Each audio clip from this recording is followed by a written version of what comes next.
consolida su poder económico con el respaldo político y lo que hace es justamente aprovecharse, ¿no?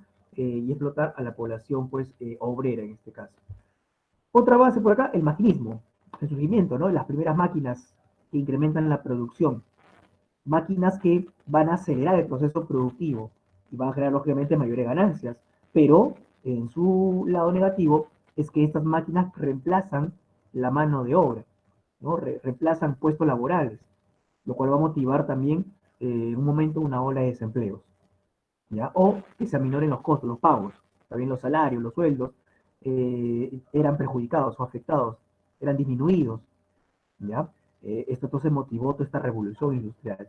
Luego, la explotación asalarial, lo que te mencionaba, ¿no? La mano de obra, que va a motivar justamente después la aparición de pensamientos y una corriente ideológica obrera, ¿ya?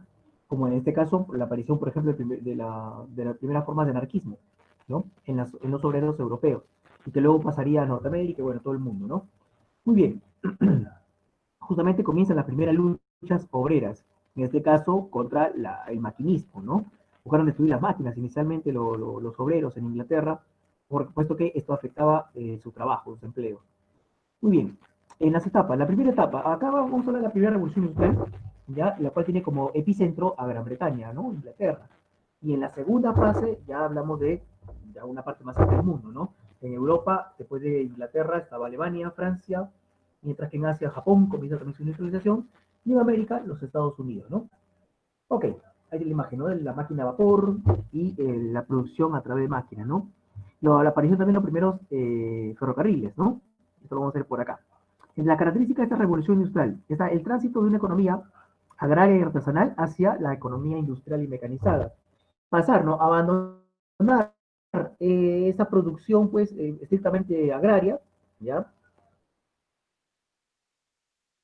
Y hacen factura en los primeros talleres, ¿te acuerdas?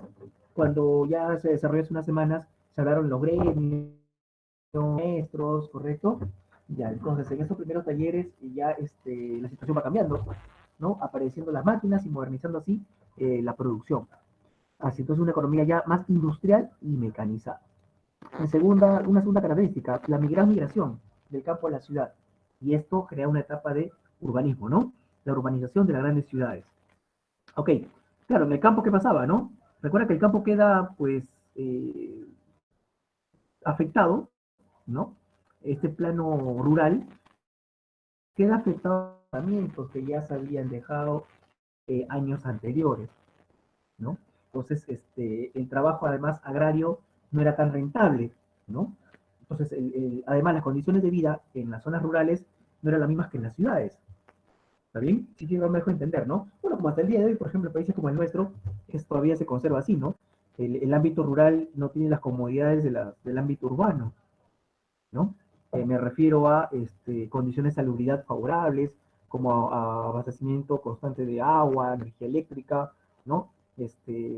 Alcantarillado, desagüe, etcétera, que mejoraban la calidad de vida en las ciudades.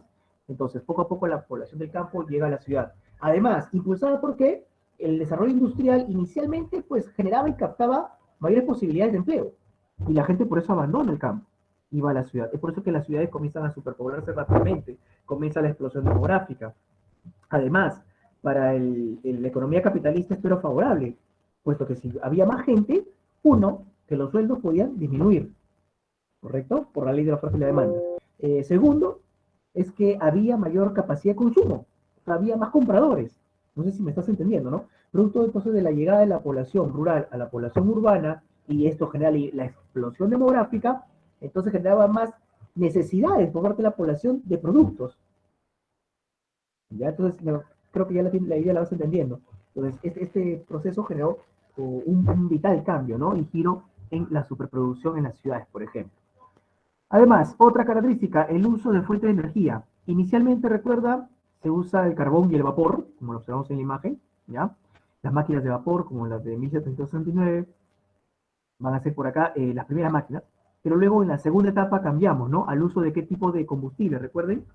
La primera, hacer vapor y carbón. Y en la segunda etapa, el profesor José, si los chicos se acuerdan, ¿cuáles fueron las principales fuentes de energía? En la segunda etapa de la revolución industrial. por ahí, chicos, a ver si le contestan por el chat al profe. Sí, el joven Renzo señala el carbón, aunque eso fue de la primera etapa, ¿cierto? Primera, En la ajá. segunda etapa, En la ¿qué segunda. reemplaza el carbón, chicos? Le Carbón y llaman, agua, queda claro. sí. Ujú. En la segunda No, etapa, entonces, jóvenes, ¿cuál están recuerdan que es hablando la del fuente principal? de energía, o sea, el elemento que genera energía a las máquinas, no la máquina propiamente. Muy bien, petróleo y electricidad. Ajá. Exacto, aparece el uso del recurso fósil, el petróleo en este caso, y luego la corriente eléctrica, ¿no? La energía. Muy bien, chicos. Entonces, a ver, ¿qué más por acá tenemos? Ya, eso nos respecta a las características de esta primera etapa de la revolución industrial, ¿ya? Muy bien, seguimos. En esta primera etapa, la primera revolución, entre 1760 a 1850, vamos a ver que por acá que entre los factores que motivaron, generaron, favorecieron ese desarrollo industrial, tenemos la revolución demográfica o explosión demográfica. Se reduce la tasa de mortalidad por el avance de la salud, el higiene, lo que te decía hace un momento, ¿no? Las ciudades ofrecían mejores condiciones de salubridad. Y eso lo vemos hasta el día de hoy, mira, ¿no? En estos periodos también hubo problemas, también hubo males, enfermedades, que eran simples, pero que generaban la muerte de la población. Entonces, la higiene era un factor importante, por ejemplo, eso lo estamos viendo hoy el día de hoy, ¿no? Ante esta situación la pandemia actual que estamos enfrentando, la higiene es algo importantísimo, ¿no? Y que ustedes ya la están valorando aún más, me imagino, ¿no? Entonces, estos meses han aprendido a valorar más ese detalle de la higiene personal. Bueno, entonces, todo eso te ofrece esas condiciones, no son más favorables en las ciudades.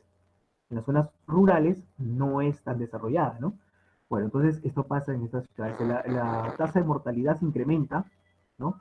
De 35 a 40 años, que era la tasa de mortalidad promedio en Europa, pasa a más de 50 años, ¿no? Aproximadamente la tasa de mortalidad, perdón, la esperanza de vida, perdón, me estoy equivocando, la esperanza de vida de un habitante europeo, entonces asciende, sube, y esto por estas condiciones, ¿no? Aparte acompañado del, quizás, en una parte también por las mejores condiciones económicas, puesto que la población que te decía en un momento que migra del campo a la ciudad consigue empleo, inicialmente hay trabajo, gana poco, pero gana, ¿no? Pero tiene, ¿ya?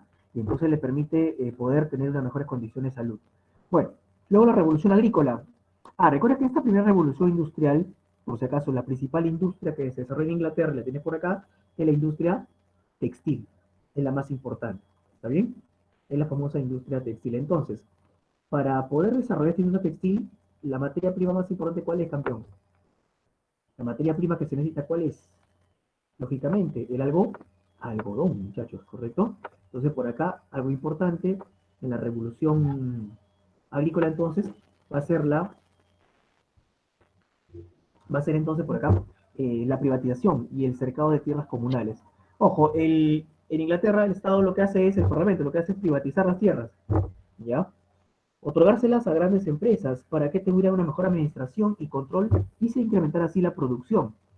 Algo curioso, ¿no? Y diferente a lo que ocurrió acá, por ejemplo, en el Perú, ¿no? Con la reforma agraria. Se le quitó a los grandes hacendados, le quitaron las tierras para dárselas al campesino, ¿no? O se organizaran, ¿no? Los campesinos en la distribución de esas tierras. En cambio, en Inglaterra, no. Se privatizó más bien la tierra. Al campesino le quitaron su tierra, se la dieron a las grandes corporaciones, a las grandes empresas, ¿ya? Y esto que motivó una mayor producción, una eficiencia, ¿no? En la producción. Bueno, otro tema por acá, otro punto, otro factor que favoreció la revolución está la revolución tecnológica, la mecanización de la producción, la aparición de máquinas, ¿ya? Eh, que mueven a otras máquinas, ¿no? Entonces, esta mecanización es importante. Entre estas, por ejemplo, ¿no? Algo importante, ¿no? Las locomotoras. También aparecen por acá las primeras locomotoras, las cuales agilizaron y favorecieron el traslado de mayor cantidad de materias primas, así como también favorecieron la mayor distribución, en mayor cantidad me refiero, ¿no? De los productos a los diferentes mercados. Favoreció la movilización de los productos, me refiero en cantidad, como también en tiempo, ahorrando tiempo, ¿está bien? Y pudiendo llegar a mercados mucho más distantes o alejados, ¿correcto? Entonces, Inglaterra lo que hace es comienza con una política ferroviaria, pues, de gran impacto, ¿no? Conectar todas sus principales ciudades. Alemania también hace lo propio, ¿ya? Y por ello que tuvieron una gran conexión, pues, vía terrestre, la cual permitía abastecer rápidamente los mercados y así agilizar la venta de los productos, ¿no? Bueno, estos respecto son factores.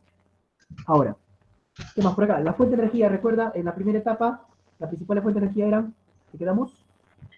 El carbón, ¿correcto? Y el vapor, ¿no? En el caso del carbón, tenemos el carbón vegetal, ¿correcto? El carbón de coque, ¿ya? Muy bien. Una variación, ¿no? Del carbón. Se diferencia más en el calor y la forma de la producción, pero igual ambos generan una gran fuente de energía, sobre todo en el uso de las locomotoras, ¿no? Inicialmente. Ok. Entre las principales industrias, la textil fue la más importante en Inglaterra, luego está la producción minera, sobre todo en la producción de carbón, y la industria metalúrgica, ¿correcto? La industria metalúrgica se convierte en una de las más importantes posteriormente. ¿Para qué? Para otra industria importantísima, sobre todo en el camino de la Primera a la Segunda Guerra Mundial, pero de la Primera a la Segunda Guerra Mundial, ¿no? La producción justamente de armamento. Fuerza motriz, más importante, por acá entonces la máquina de vapor, ¿correcto? Desarrollado por Watt, ¿ya? Ok, y aquí después se observan imágenes, ¿no? Entonces, esta política, ¿no? Expansión ferroviaria, las máquinas de vapor, que favorecieron las locomotoras, o como también las embarcaciones, ¿correcto? Permitieron el traslado de productos a mayor tonelaje, mayor cantidad, y así entonces generar mayor producción. El maquinismo permitió la producción en serie y la expansión de las fábricas, ¿ya? Se implementó un nuevo modelo económico. ¿Cuál va a ser esta? El capitalismo industrial. Todas estas condiciones entonces, todos estos factores y estas características nos llevaron a el desarrollo de ese capitalismo industrial ya voraz. Consecuencias o efectos. Surgió el proletariado, lógicamente, con la aparición de las máquinas, con la amplificación de las máquinas, con la mayor producción a través de la maquinaria, se pierden puestos laborales. Muchos obreros entonces quedan desempleados. Ahora, muchos de estos obreros, recuerda, habían migrado, no habían dejado todo el campo para pasar a la ciudad, y de pronto se quedan sin trabajo. Y recuerda que en las ciudades ya no se vive pues de lo que tú produces en tu tierra, tu chacrita, ¿no? Al menos en el campo tienen esa ventaja, y tú lo has visto al día de hoy. Con esto de la pandemia, hemos visto a cientos o miles de compatriotas que dejaron Lima para regresar a su respectiva ciudad de origen, ¿no? A sus pueblos de origen. Tú lo has visto, ¿correcto? En diferentes departamentos, en diferentes direcciones. ¿Por qué? Porque, bueno, pues allá no pagaban alquiler, tenían casa y además que si no hay trabajo o no consiguen trabajo, la preocupación es menor porque pueden producir en su campo. Y de su propia producción en su campo pueden alimentarse. Es por ello que tuvieron que retornar, ¿no? Entonces, lo que acá en la ciudad no pueden hacer, pues acá todos tenemos nuestra vivienda y no hay un espacio, pues no tienes una hectárea atrás de tu casa para poder sembrar diferentes productos o para criar animalitos y autosostenerte. Eso no tenemos aquí. Quizás algunos por ahí, el abuelito, cría unos conejitos, no sé, sus pollitos en tu azotea, pues te puede ayudar momentáneamente, pero no tenemos pues campos para un campo grande, como allá en provincia, sí, ¿no? En los pueblos la gente tiene su casa y a la espalda de su casa puede tener un jardín muy amplio donde puede sembrar algo y poder comer. O tienen la famosa chacra, ¿no? Que son hereditarias. Bueno, entonces, esto generó malestar en la población obrera en Inglaterra. Además, muchos obreros que hicieron. Recuerda que muchas veces los pagos, si bien es cierto, había un salario que era algo fijo, constante, que podía ganar un obrero, pero a este pago se le sumaba su producción, ¿no? El pago al estajo. Algunos mencionan economía así, eso ya lo conocen ustedes, el pago al estajo. Entonces, mientras más producía, por ejemplo, ¿no? Tú estabas en, no sé, un taller, no sé, de producción de, supongamos ahorita, ¿no? Un taller de producción de sillas metálicas, ¿ya? Si a ti te decían, ¿no? Si a la semana produces o tú confeccionas, produces 5 sillas, aparte de tu pago salarial, que por ejemplo te podemos decir, ya, ¿sabes qué? Tu pago salarial semanal es 60 soles.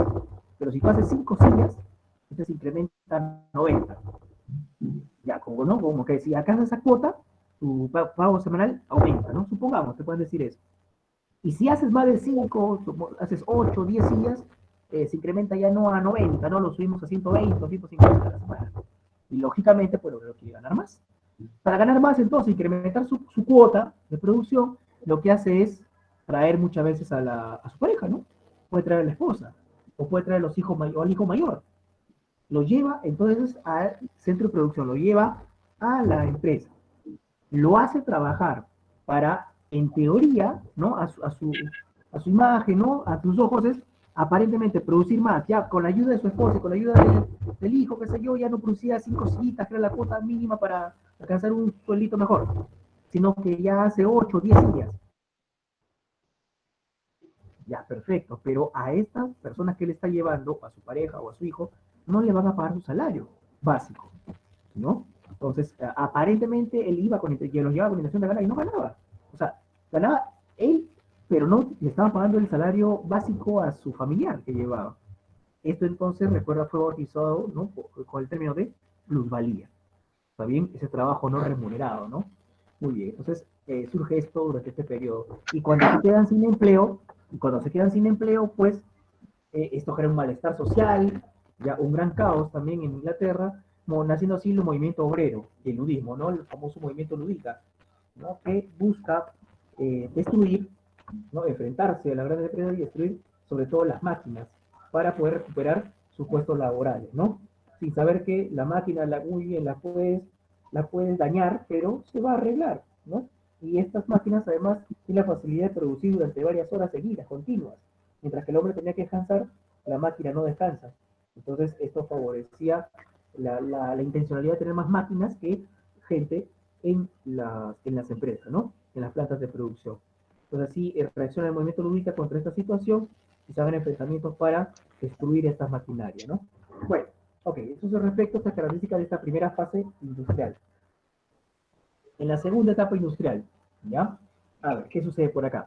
La segunda revolución industrial, 1850 hasta mediados del siglo XX, ¿ya? Hasta 1914, 1915, ¿no? Vamos a ver por acá la característica de esta segunda etapa de la revolución, que se caracterizó por la aplicación de nuevas fuentes de energía, lo que mencionaron hace un momento ustedes por ahí, ¿no? El petróleo y la electricidad. Además, se una mayor diversificación de la industria. Recuerda que en la primera, la industria más importante era la textil, y luego la metalurgia, pero aquí ya hay una mayor diversificación, siendo sobre todo la más importante la industria militar, la industria bélica, ¿ya? Aparte de la industria automotriz, petroquímica, entre otras más. Muy bien, ¿qué más? Los factores que favorecieron, ¿no? A este desarrollo, a esta segunda etapa de desarrollo industrial. Tenemos como nueva fuente de energía, lo que dijeron ustedes hace un momento, el petróleo y la electricidad.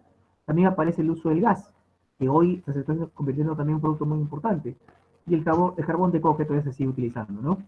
En la diversificación industrial, te decía, ahora aparece la industria siderúrgica, inicialmente era la metalúrgica, ahora esta es una segunda etapa, ¿no? Que hace productos mucho más específicos a partir de los productos metalúrgicos, estos van a ser procesados y de los cuales se va a tener una estructuras, sobre todo metálicas, ¿no?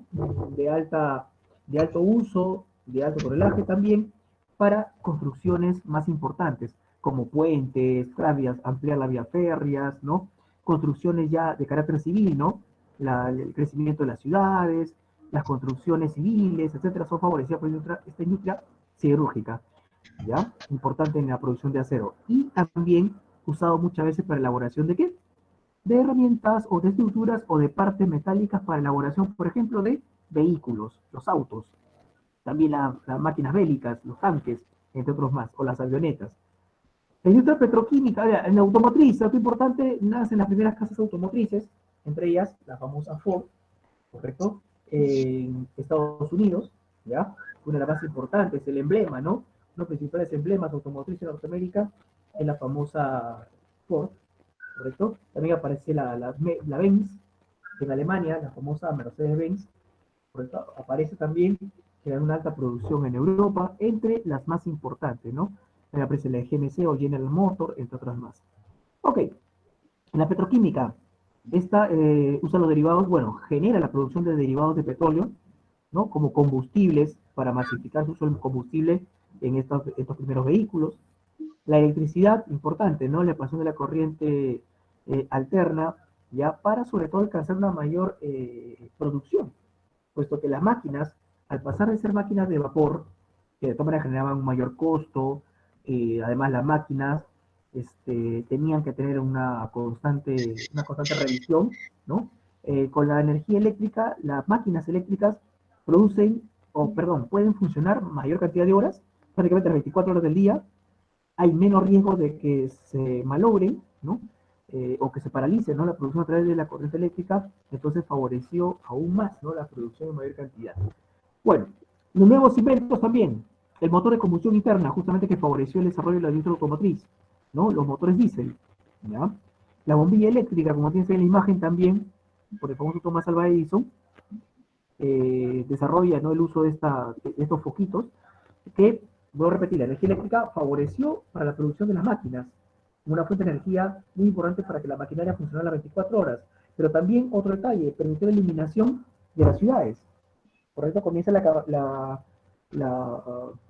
campaña, ¿no?, del uso de energía eléctrica para la iluminación de alguna vivienda, de las calles. Lógicamente que primero es un producto exclusivo, inicialmente es exclusivo, y luego comienza a masificarse su uso, ¿ya?, en las ciudades. ¿Para qué? El objetivo, ampliar más horas de producción, para que los empleados puedan quedarse mucho más tarde, ¿no?, aumentar sus horas, sus jornadas laborales y puedan regresar a casa, bueno, con iluminación. Ahora, también, con la iluminación, los mercados pueden atenderte muchas más horas, también, ¿no? Entonces, se alienta así el mayor consumo. Bueno, y los automóviles que ya mencionamos, ¿no?, la Ford y la Benz como las más importantes. Ok, consecuencias. Se produjo, producto de esta segunda ola industrial, se produjo una alta concentración de empresas, aparecen los monopolios y capitales, apareciendo así el capitalismo financiero. Lógicamente, tú, en este modelo capitalista, se incrementan las ganancias, vas acumulando más riqueza, pero esa riqueza no la puedes tener en la mano, ¿no?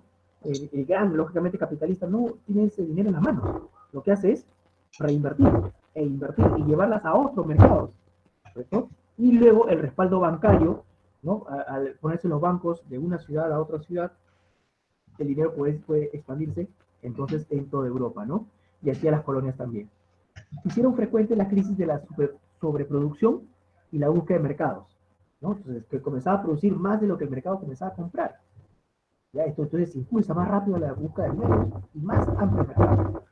El avance del sindicalismo, también otro factor por aquí importante, los obreros ya forman los primeros sindicatos, difundiéndose en ellas las ideologías obreras.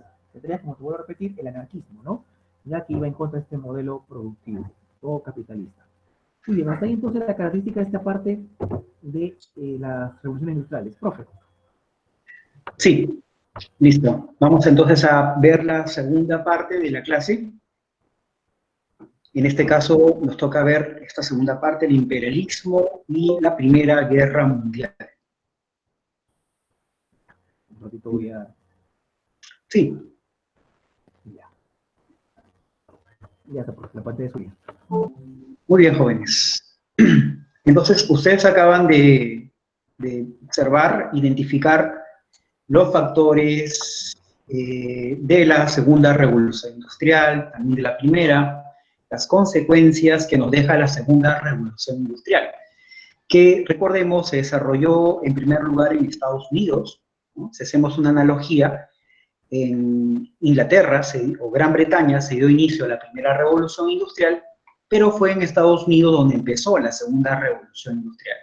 Solo que en esta segunda etapa no solo está Estados Unidos, también está Alemania, Japón, Francia y otros países que poco a poco también se irán industrializando. Pero ¿cuál sería la consecuencia general que nos deja la segunda revolución industrial?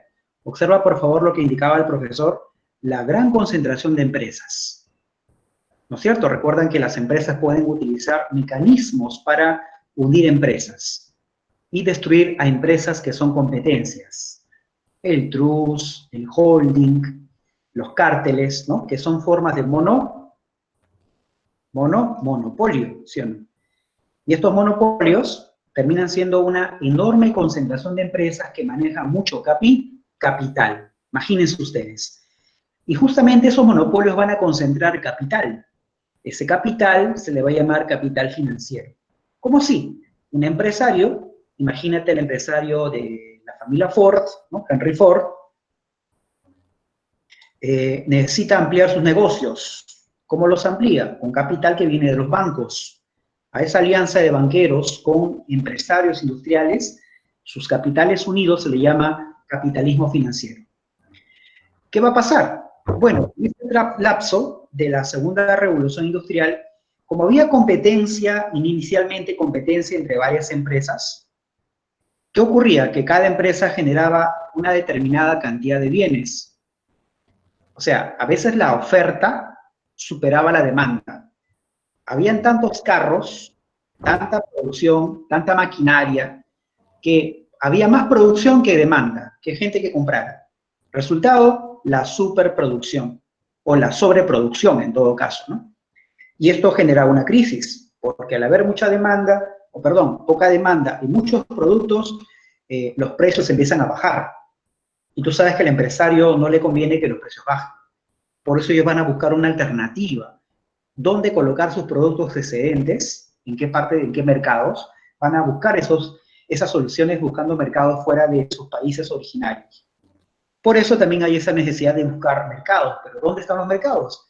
Si estamos hablando de países europeos, o el caso de Estados Unidos, o el caso de Japón, por ejemplo, para Japón, ¿dónde estaría un gran mercado donde Japón podría colocar sus productos y poder hacer que la población de ese lugar pueda comprar productos nipones? Puede ser China. O el caso de Europa, tienes el mercado africano, ¿sí o no? Un enorme territorio donde la población africana puede de alguna forma consumir productos europeos. O el caso de Estados Unidos, tienes América Latina. Por ese motivo, se observa que hay una gran necesidad de mercados por parte de las potencias industriales. Y como también indicaba el profesor, esto también trae consigo descontento de los trabajadores. El sindicalismo se hace muy fuerte en Europa y muchos de estos sindicatos van a empezar a acercarse a ideologías obreras, el anarquismo y el socialismo científico o marxismo. ¿Se dan cuenta que eso aparece con la segunda revolución industrial? En efecto, y ante ese escenario, las grandes empresas dijimos que buscaban nuevos mercados. Pero ¿qué pasaría, por ejemplo, en el caso de Inglaterra, que buscaba colocar sus productos en China? ¿Qué pasaría si los chinos dicen, no, no vamos a comprar productos de Inglaterra? ¿Cómo respondería Inglaterra? Tiene que hacer una guerra, ¿sí o no? Una guerra para derrotar a ese país, China, y ganar mercados. De tal forma que así nace en la historia este fenómeno nunca antes visto en la historia de la humanidad, chicos. Es un fenómeno político y económico. Político porque un Estado, una potencia industrial, un Estado industrial, digamos, domina a un Estado que no es industrial, un Estado atrasado. Pero también en esa dominación de esos estados industriales, las grandes empresas deciden invertir sus capitales en esos territorios que dominan, que han sido dominados por los estados industrializados. Eso se le llama el fenómeno del imperialismo. ¿Sí? El imperialismo, entonces, es la dominación que tiene un estado más allá de sus fronteras, sobre otros territorios que pueden estar en África, en América Latina, pueden estar en el sudeste asiático. Nos imaginamos de repente Indochina, podría ser la misma China en una región, Birmania, la zona inclusive de, no sé, por ahí Filipinas, una cierta zona. Y generalmente estos estados son los estados europeos, estados que tienen un alto desarrollo industrial, estados que han vivido la segunda revolución industrial. ¿Se dan cuenta? ¿Y para qué hacen esa dominación los estados que están pasando la segunda revolución industrial? ¿Qué cosas necesitan? Mercados. ¿Qué más necesitan? Colocar recursos naturales. Solo que hay un detalle.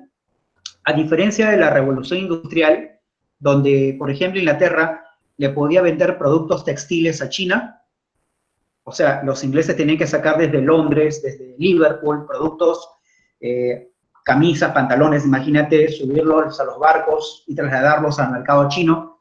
Eso era en la era industrial, pero en la era del imperialismo es algo distinto. Los ingleses se plantean más bien que como tienen una enorme cantidad de capitales, esos capitales pueden ser invertidos en China. ¿No es cierto? En China tienes mano de obra, tienes población que va a comprar esos productos, y en China tienes también producción o materia prima, con lo cual también se puede generar producción allí. O sea, los empresarios terminan llevando su capital a China, ahí tienen mano de obra disponible, tienen recursos naturales disponibles, y además el propio chino termina comprando los productos que el mismo chino produce, pero que son en realidad producción, propiedad, digamos, de los empresarios de Inglaterra. Por eso que Inglaterra gana doble, ¿sí o no? Gana porque contrata mano de obra barata, para empezar, mano de obra barata, que es la mano de obra china, Dos, tiene a la mano recursos naturales baratos, disponibles. Y tercero, tiene un gran mercado como es China, donde la misma población china termina comprando productos hechos por los mismos chinos, pero de marca británica.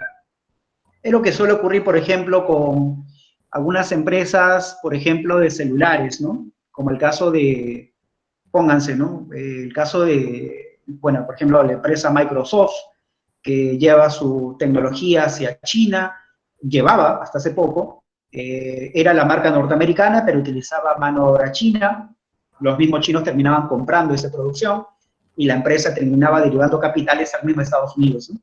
Esa es la época del imperialismo, ¿ya? ¿Y por qué se ha dado el imperialismo? ¿Cuál es la causa de este imperialismo? Que es el fenómeno económico y político donde un Estado industrial domina a un Estado atrasado. ¿Cuál ha sido la causa del imperialismo? Dijimos, la crisis de superproducción. Lo que quieren los estados industriales o los países industrializados es, como tienen una alta concentración de capital, necesitan colocar sus mercados, perdón, su capital propiamente en otros mercados. ¿Pero por qué hacen eso? Porque en su país hay una crisis. ¿Se dan cuenta? Esa es una primera causa. También la otra causa es la alta concentración de capitales. Imagínate un empresario, ponte, norteamericano, banqueros industriales que tienen mucho capital, dicen, ¿qué hacemos con el dinero? Como ya hemos invertido en todo el país, invirtámoslo fuera del país, ¿no? Entonces esa es una condición, la necesidad de colocar capitales en otros mercados. Y eso nos da como paso característico que la revolución industrial, el imperialismo, perdón, presenta dos características fundamentales. En primer lugar, los países que se vuelven imperialistas terminan exportando el capital justamente financiero, ¿no es cierto? El capital financiero, ahí está, que es la suma del capital bancario y el capital industrial. Ese capital termina siendo invertido en estos otros territorios, y como ya estos otros territorios pasan al dominio de los países industrializados, ¿cuál es el nombre que le damos a estos otros territorios? Colonias. ¿Correcto? Por eso estos países industriales se convierten en imperios coloniales. Imperios coloniales, mira. La formación de los imperios coloniales. Es decir, que las potencias industriales dominan colonias. ¿Está bien? Profe, ¿y qué diferencia entonces habría entre imperialismo e imperialismo colonial? El imperialismo es ese fenómeno a través del cual los gobiernos o los países, los estados, dominan otros países políticamente, ¿no? Controlan sus gobiernos, envían funcionarios, autoridades, pero también lo controlan económicamente, explotan recursos de ese territorio llamado colonia, ¿ya? Y cuando este estado industrializado domina estos territorios llamados colonias, se le empieza a llamar por ello imperialismo colonial o imperio colonial, ¿ya? Entonces, mientras que por un lado el imperialismo es el dominio político y económico, ¿no es cierto? El imperialismo colonial es esa suma de imperio más colonias, o de país industrializado más colonias, ¿ya? Entonces, esas son dos características esenciales del imperialismo. Ahora, ¿cuáles son los imperialismos coloniales más grandes del mundo? O en todo caso, ¿cuáles son los imperialismos más poderosos hasta la Primera Guerra Mundial? Lo tenemos en el caso de Inglaterra, la llamada era victoriana. Ocurre que Inglaterra gobierna una reina, la reina Victoria, y durante su gobierno Inglaterra se convirtió en el imperialismo más poderoso del mundo. ¿Qué quiere decir eso? Que las grandes empresas de Inglaterra invertían sus capitales en África, en Oceanía, en América, ¿ya? Entonces era un gran auge del imperialismo británico en cuanto a que invierten capitales. Pero por otro lado también Inglaterra es un imperio colonial, o sea, no solamente hablamos de inversión, de capitales, también hablamos de que Inglaterra controla colonias en el mundo, por eso llamamos imperio colonial. ¿Se dan cuenta? El control de territorio se le llama imperio colonial, mientras que el control de territorios para invertir capitales, a eso se le llama imperialismo, ¿sí? ¿Correcto? Es como, por ejemplo, si tú vives en un distrito determinado, yo vivo en otro distrito, yo te domino territorialmente, ¿ya? Eso llamamos imperio colonial. Pero si yo invierto en tu territorio, en tu distrito, invierto mis capitales, ya podemos hablar allá de imperialismo. ¿Entiendes? Entonces tiene dos sentidos que parecen similares, pero tienen unas pequeñas diferencias. Entonces dijimos que Inglaterra era el imperio colonial más grande del mundo. ¿Por qué es imperio colonial? Porque tiene más colonias, pues, ¿no? Obvio. Y mira las colonias de Inglaterra, mira, observa. India, que la llamamos también la joya del imperio colonial británico. La colonia más importante para Inglaterra es la India. ¿Qué hay en la India? Algodón. El algodón es importante para la industria textil. Recuerda que esa fue la industria más destacada de Inglaterra. Tienes Egipto, importante porque es una vía de comunicación entre el mar Mediterráneo y el mar Rojo. Se forma en Egipto el canal de Suez, que es uno de los canales comerciales más importantes del mundo. Con ello Inglaterra puede estar más cerca a la India, acelera el tránsito de Inglaterra a la India, es como un bypass, ¿no es cierto?, que tiene Inglaterra hacia ese gran país continental que es la India. Tienes también a Canadá, un territorio enorme, donde Inglaterra obtenía gran producción pesquera, ¿no? Canadá destaca básicamente por ese tipo de pesca, por ejemplo, la pesca de ballenas, o el caso también de Australia, el caso de Sudáfrica, Surinam, Belice, prácticamente todo el mundo, no hay ninguna parte del mundo, digamos, ningún continente, perdón, en todo caso, que casi no hay ningún continente que no haya una colonia británica en ese lugar. Ya. Y acá cerquita nomás en el Perú tenemos una colonia que hasta hace poco, incluso hasta ahora te puede decir que es parte del dominio de Inglaterra, que es el territorio de las Islas Malvinas, que está frente a Argentina. Es un imperio colonial enorme, ¿sí o no? Si Inglaterra es el más grande imperio colonial del mundo hasta, digamos, hasta la Segunda Guerra Mundial, el imperio colonial más grande del mundo, Francia sería el segundo imperio colonial más grande del mundo, el segundo gran imperio colonial. Su gran poder colonial empezó con este gobierno de Napoleón III, sobrino de Napoleón Bonaparte. Él, para empezar, en Francia funda un imperio, el segundo imperio napoleónico, fomenta la industria, fomenta el empleo, los bancos, ¿no? Francia tiene suficiente capital para exportar, así que Francia busca dominar territorios, Francia busca ser un imperio colonial, ¿recuerdan?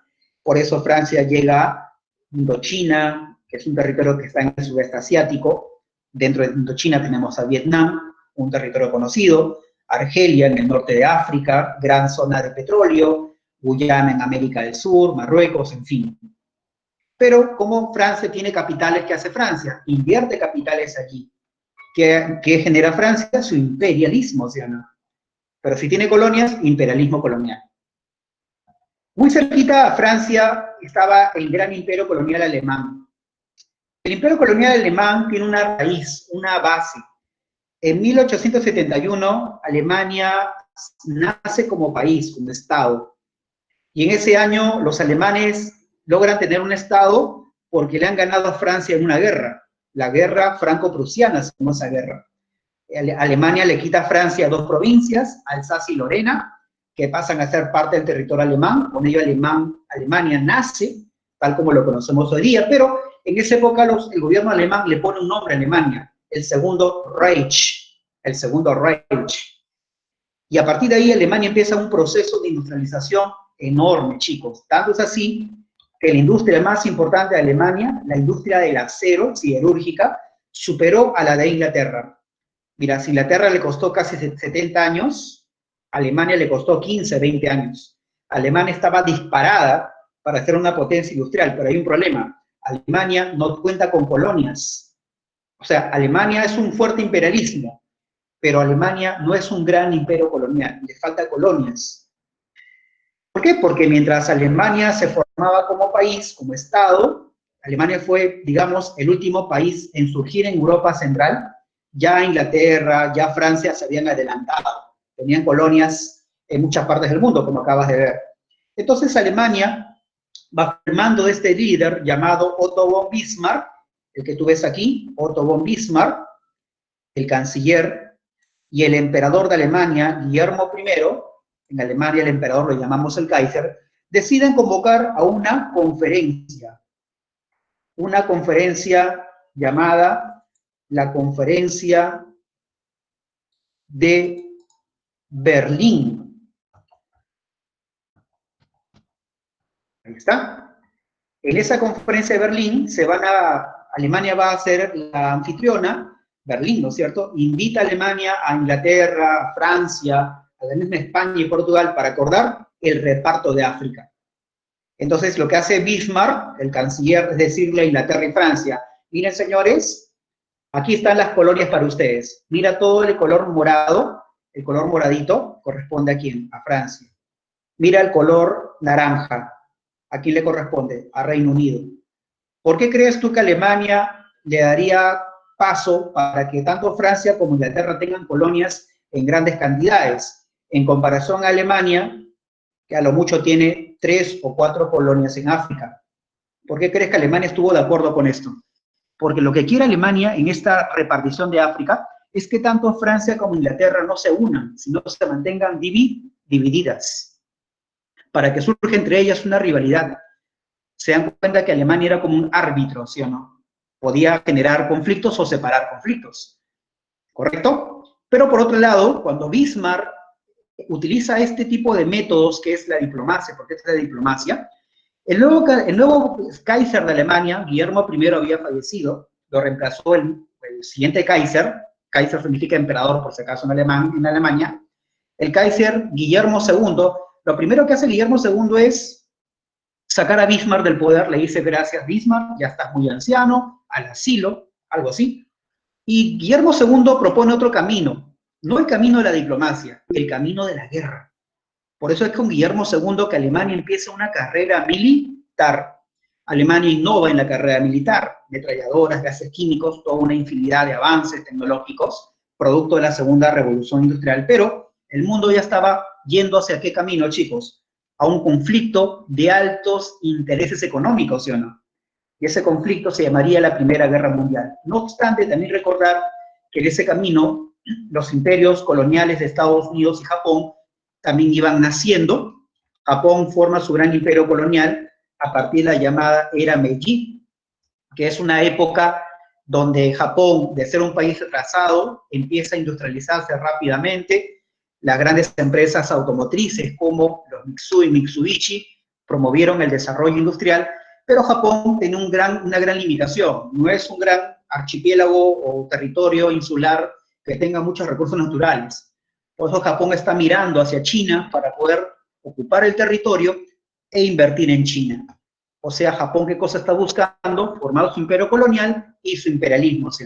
Y al final Japón lo logra hacer.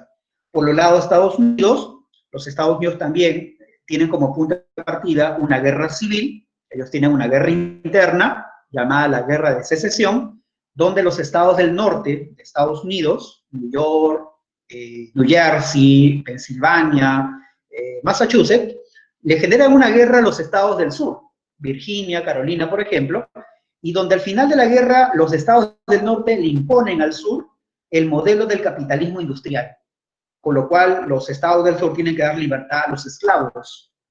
Digamos, los afroamericanos son liberados, chicos, y a partir de ahí, mira, una enorme cantidad de mano de obra, el gran capital norteamericano, el país continúa su proceso industrial. Ellos llegan desde el Atlántico al Pacífico, el país se industrializa rápidamente, pero ¿qué pasa? Hay concentración de capital en Estados Unidos, ¿sí o no? ¿Qué hacen los grandes empresarios norteamericanos? Deciden conquistar territorios en Centroamérica, en el Caribe, y nace el imperialismo colonial norteamericano. Y la inversión norteamericana llegará a esos territorios, o sea, el imperialismo propiamente dicho.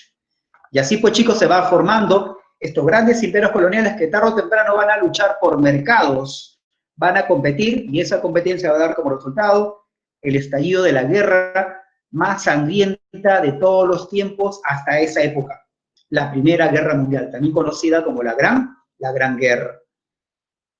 ¿Ya? En esta guerra se enfrentan los países potencias, los países capitalistas industriales e imperialistas. Obviamente una guerra como esta tiene un antecedente, ese antecedente más importante lo llamamos la paz armada. ¿Recuerdas que te comentaba en Alemania el Kaiser Guillermo II que dijo? Nada diplomacia, vamos a la guerra, ¿sí o no? Los países se están preparando para la guerra. Nadie sabe qué tipo de armas está haciendo el otro país. Es una carrera silenciosa. Al final, jóvenes, en cualquier momento la guerra podría estallar. Eso se le llama la paz armada. Es una etapa de preparación para la Primera Guerra Mundial, una carrera militar. Cada país tenía su interés. Inglaterra quería conservar su imperio colonial, obvio. Alemania quería más bien destrozar a Inglaterra y quitarle colonias en una guerra. Y Francia, por su lado, tenía una revancha con Alemania. Recuerda que en 1871, en la guerra franco-prusiana, los prusianos o alemanes le quitan a Francia Alsacia y Lorena. Francia, ¿qué cosa busca? Recuperar esos territorios. O sea, las rivalidades, chicos, están ya planteadas en la mesa. Solo es cuestión de tiempo. Así tenemos las causas más importantes, rivalidades económicas, todos buscan mercados porque quieren expandir su capital, algunos buscan colonias, como el caso de Alemania, cuyo imperio colonial era muy pequeño, pero ¿cómo los gobiernos de estos países enfrentados llevaban a la gente a la guerra? O sea, ¿cómo movilizar al pueblo a la guerra? Las ideologías, el nacionalismo exagerado, el exacerbado nacionalismo, fue aquello que motiva a la gente a ir a la guerra. ¿Ya? Eso es un factor ideológico importante. Pero para toda guerra tiene que haber un pretexto. Y ese pretexto ocurrió el 28 de junio de 1914. Asesinaron a un heredero de la corona austriaca, Francisco Fernando. ¿Quién lo asesinó? Una organización internacional secreta llamada La Mano Negra, que operaba desde Serbia. Serbia era un país ubicado en los Balcanes, que está en Europa Oriental. Y lo que buscaba Serbia es que Austria-Hungría no domine esa región. Por eso que Serbia tenía un pacto secreto con los rusos. Y eso están viendo allá rivalidades entre rusos y austrohúngaros. Entonces, tras la muerte del archiduque, el gobierno austriaco, al mes siguiente, decidió declarar la guerra a Serbia. Por eso la guerra de Austria-Hungría contra Serbia se dio el 28 de julio de 1914. Eso fue el comienzo de la Primera Guerra Mundial. La Primera Guerra Mundial empieza cuando Austria-Hungría declara la guerra a Serbia. Y al final, ¿qué ocurre? Ingresa la guerra a Rusia, luego ingresa Alemania, bueno, también Inglaterra, Francia. ¿Y por qué, chicos? Porque durante la paz armada estos países secretamente han formado bloques o alianzas secretas. ¿Cómo se llamó la alianza entre Alemania, Austria-Hungría e Italia? La Triple Alianza. Y la alianza entre Reino Unido, Francia y Rusia, la Triple Entente. Se enfrentan 3 contra 3, pero obviamente después van a ingresar Estados Unidos, Japón y otros países de América Latina. La guerra va a tener 4 fases, mira. La primera guerra de movimientos, la guerra de posiciones, la guerra marítima y la segunda guerra de movimientos. La guerra de movimientos es una guerra donde los soldados se van a movilizar a las fronteras. Especialmente Alemania va a tener un rol importante porque Alemania tiene 2 enemigos al costado. Tiene por la retaguardia a Rusia y tiene por la vanguardia, o sea, por adelante tiene a Francia. Alemania tiene que decidir, o peleo con Rusia o peleo con Francia, o peleo con los dos a la vez. ¿Qué hace Alemania? Se arriesga, pelea contra Rusia, se llama eso el Frente Oriental. Alemania se paseó con los rusos, Alemania gana la guerra en el Frente Oriental, pero en el Frente Occidental Alemania pierde, porque en ese Frente Occidental se encontraba Francia con Inglaterra formando un bloque de contención. Frente a frente se encontraban los ejércitos de Alemania y los ejércitos franco-británicos. ¿Te imaginas? Metralladoras por un lado y otro. Bombas, cañones. ¿Qué crees que ocurra? Una masacre, una carnicería, chicos. Al punto que los ejércitos tenían que proteger a los soldados porque morían tantos en tan poco tiempo que tuvo que emplearse una estrategia. Las trincheras, que son como zanjas defensivas, donde los soldados los ejércitos enemigos se esconden y contraatacan con todo lo que tengan, ¿no? La trinchera, chicos, es el símbolo de la Primera Guerra Mundial, el símbolo, ¿ya? Y el que gana esta guerra, llamada guerra de posiciones, porque van a estar en trincheras, es aquel país o potencia que cuenta con más recursos. Y así que para que ganen la guerra, ¿qué hacen los países? Gastan todo lo que tienen. A eso se llama guerra total. Esta es la primera guerra en la historia de la humanidad donde los ejércitos que buscan acabar con el otro ejército, aniquilándolo totalmente. Por lo menos antes en las guerras, un ejército se rendía y, bueno, lo tenían como prisionero, pero ahora hay que matar a todos. Es una guerra catastrófica. Entonces, para que Alemania no pueda ganar la guerra, los ingleses, ¿qué hacen? Deciden bloquear los puertos alemanes. Inglaterra tiene la flota naval más porosa del mundo. ¿Cómo responde Alemania? Con la guerra submarina. con esa guerra submarina, Alemania bombardea barcos de Inglaterra, Francia, hasta barcos peruanos. Profesor, ¿qué hacen los barcos peruanos por ahí? Haciendo negocios, business. Pero el hundimiento de los barcos peruanos no trajo mucha consecuencia a nivel mundial, ¿no? Pero cuando se hundió el barco Lusitania, un transatlántico tipo el Titanic, hasta más grande, eso generó un escándalo mundial porque ahí murieron más de 150 norteamericanos. Por ese motivo, los Estados Unidos dudaron en entrar o no a la guerra, porque era la primera vez que Estados Unidos iba a entrar a una guerra en Europa, fuera de América. Tuvieron que pasar 2 años para que Inglaterra, para que Estados Unidos ingrese a la guerra, declarando la guerra a Alemania. Y así pues, chicos, se da la Segunda Guerra de Movimientos. Con la entrada norteamericana, el equilibrio de fuerzas se rompe, los norteamericanos rompen las trincheras, unido con Francia, Inglaterra y Japón, además, los 4, Italia también, que se había cambiado de bando, los 5 contra Alemania, 5 contra 1, ya te imaginas cómo termina, ¿no? Pero, ¿qué pasaba por otro lado con Rusia? Bueno, Rusia se retira de la guerra porque había estallado una revolución, y finalmente en 1919 se pone fin a la guerra con el Tratado de Versalles, que se impone sobre el gobierno alemán. Alemania queda totalmente vapuleada con el Tratado de Versalles. Consecuencias, Estados Unidos, que quedó intacta en la guerra, se convierte en la primera potencia mundial. Para evitar una segunda guerra mundial surge la Sociedad de Naciones, que luego va a ser reemplazada por la ONU, y aparecen nuevos estados, Checoslovaquia, Yugoslavia y Polonia, de los viejos imperios europeos. El imperio alemán desapareció, el imperio austriaco desapareció. Por eso es que esta es la consecuencia que deja la guerra. Alemania fue el país más perjudicado por la Primera Guerra Mundial, ¿ya? Muy bien, chicos, muy bien, profesor. Hasta aquí vamos con la teoría. Espero que haya compartido también las claves, profe. Ok, acá la clave sí la estoy enviando. Vamos a las claves. Acá está, acá está. Ahí está. Perfecto. Listo, chicos, ahí están las claves. Vamos de... Sí, Más bien, muchas gracias. Podrían revisar su Moodle, por favor, ¿ya? Listo. Nos vemos, chicos. Hasta luego. Gracias. No, chicos, cuídense. La próxima semana. Los Barrientos. Buenas tardes, son todos suyos.